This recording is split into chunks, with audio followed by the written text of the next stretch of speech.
விஜய் பதவியேற்ற முதல் நாளில் முக்கியமாக 2 சர்ச்சைகள் ஏற்பட்டுள்ளன. அந்த 2 சர்ச்சைகள் பற்றியும் விரிவாக காண்போம். வாருங்கள். வணக்கம் அன்பர்களே, நான் என்றும் அன்புடன் விடியல் குகன். இன்றைய எனது அரசியல் பார்வை உங்கள் முன்பாக. நேற்று விஜய் பதவியேற்ற விழாவினை நீங்கள் எல்லோரும் பார்த்திருப்பீர்கள் என்று நினைக்கின்றேன். நேற்று 2 சர்ச்சைகள் ஏற்பட்டுள்ளன. அதில் முதலாவது சர்ச்சை என்னவென்றால், தமிழ்நாட்டில் இதுவரை ஒரு நிகழ்ச்சியின் தொடக்கத்தில் தமிழ்த்தாய் வாழ்த்தும் இறுதியில் தேசிய கீதமும் பாடுவதுதான் வழக்கமான நடைமுறையாக இருந்து வந்தது. ஆனால் இந்த பதவியேற்பு விழாவின் தொடக்கத்தில் வந்தே மாதரம் பாடலும், அதனை அடுத்து தேசிய கீதமும், 3வதாக தமிழ்த்தாய் வாழ்த்தும் பாடப்பட்டது. மீண்டும் நிகழ்ச்சியின் முடிவில் வந்தே மாதரமும் தேசிய கீதமும் பாடப்பட்டது. தமிழ்நாட்டின் தேர்தலுக்கு பிறகு பதவியேற்கும் நிகழ்ச்சியில் பாட வைக்க வேண்டும் என்பதற்காகவே சில தினங்களுக்கு முன்பாக வந்தே மாதரம் பாடலை முழுமையாக பொது நிகழ்ச்சிகளின் முன்பாக பாட வேண்டும், அதற்கு இடையூறு செய்தால், பாடலை அவமதித்தால் 3 ஆண்டுகள் மற்றும் அபராதம் அல்லது 2ம் விதிக்கக்கூடிய அளவுக்கு தண்டனை வழங்கலாம் என்று ஒரு புது மசோதாவை பாரதிய ஜனதா கட்சி ஒன்றிய அரசு கொண்டு வந்துள்ளது போலும். அதனை ஆளுநர் விஜய் பதவியேற்பு விழாவில் நடைமுறைப்படுத்திவிட்டார். விஜய் அதற்கு மறுப்பு தெரிவித்து இடையூறு விளைவித்திருந்தால் பதவியேற்பதற்கு முன்பாகவே 3 ஆண்டு சிறை தண்டனை அடையக்கூடிய குற்றத்தை செய்தவராகி இருப்பார். நல்ல வேளை, அவர் அதை செய்யாமல் தப்பித்துக் கொண்டார். பாதை எங்கும் குண்டும் குழிகளும் முட்களும் இருக்கின்றன. விஜய் ஒவ்வொரு அடியும் பார்த்து பார்த்து வைக்க வேண்டி உள்ளது. நடப்பதுக்கே அப்படி என்றால் பேசுவதற்கு அதைவிட கட்டுப்பாடு வேண்டும். நினைத்ததையெல்லாம் பேசிக்கொண்டிருப்பது பல பிரச்சனைகளுக்கு வழிவகுத்துவிடும். இந்த வந்தே மாதரம் பாடல் இதற்கு முன்பு முழு பாடலும் பாடுவதற்கு பரிந்துரைக்கப்பட்டது அல்ல. 2 வரிகள் மட்டும்தான் இதுவரை வழக்கமாக பாடப்பட்டு வந்தது. ஆனால் ஒன்றிய அரசு முழு பாடலும் பாட வேண்டும் என்று தற்போது இந்த சட்டத்தை கொண்டு வந்துள்ளது. இந்த முழு பாடலில் என்ன உள்ளது, அதில் என்ன வில்லங்கம் உள்ளது என்று தெரியுமா? நமது நாட்டின் மதச்சார்பின்மை கொள்கைக்கு, பன்மை சமூக இருப்பிற்கு குந்தகம் இருக்கிறது. அது என்ன தெரியுமா? அந்த பாடலின் முதல் 2 சரணங்கள், தாயே வணங்குகிறோம், இனிய நீர் இன்சுவை கனிகள் தென்திசை காற்றின் தெல்லிய தன்மை மரகத பச்சை வயல்களின் மாட்சிமை கொண்டவள் எங்கள் தாய், தாயே வணங்குகிறோம், வெண்ணிலவின் ஒளியில் பூரித்திடும் இரவுகள் இதழ் விரித்தெழும் நறுமலர்கள் சொரியும் மரக்கூட்டங்கள் எழில்மிகு புன்னகை இனிமை ததும்பும் ஏற்றமிகு மொழிகள் கொண்டவள் எங்கள் தாய், சுகமளிப்பவளே வரமருள்பவளே தாயே வணங்குகிறோம். இவைகளில் பிரச்சனை இல்லை. ஆனால் பின்னிட்டு வரும் சரணம் ஒரு மதத்தை சார்ந்ததாகும். அது என்னவென்றால்,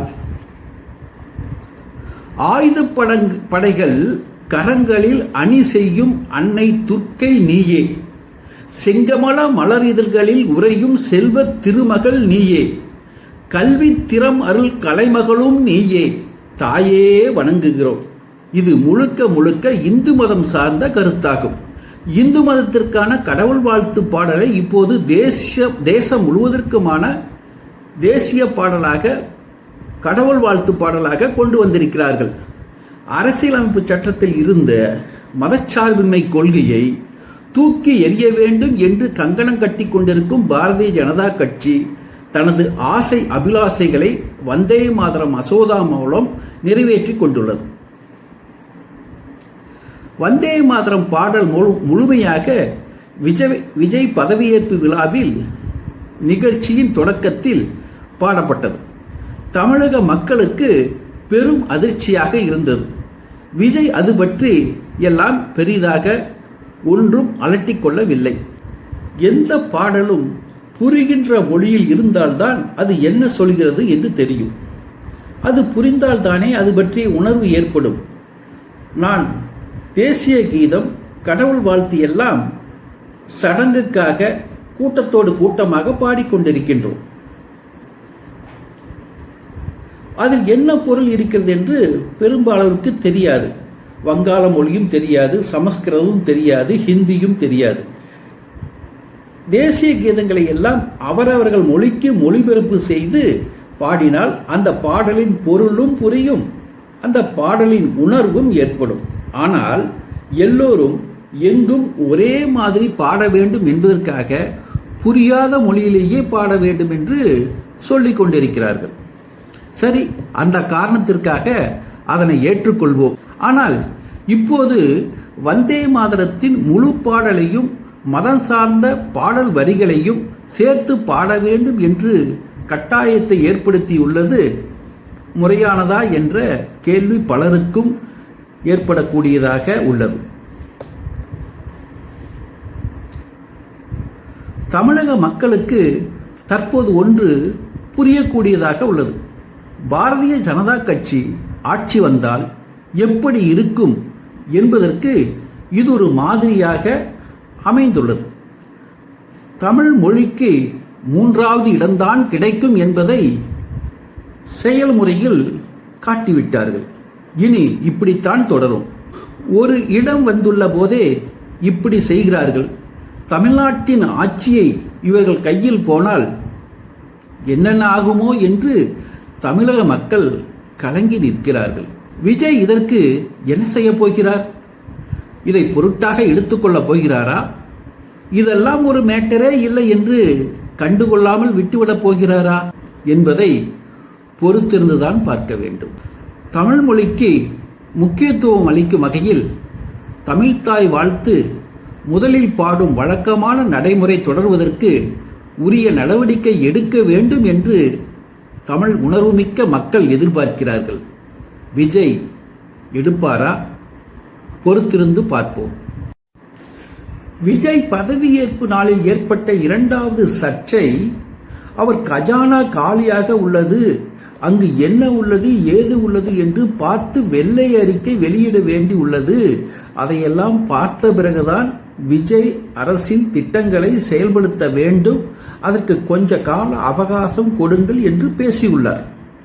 கஜானா காலி, துடைத்து வைத்து விட்டார்கள் என்று முதலில் சொல்கின்ற முதல்வர் விஜய் அவர்கள் பிறகு என்ன உள்ளது ஏது உள்ளது என்று பார்க்க வேண்டும் என்று சொல்வதில் இருந்து அவர் எதையும் பார்க்காமலேயே கஜானா காலி என்று சொல்லியுள்ளது தெளிவாகிறது.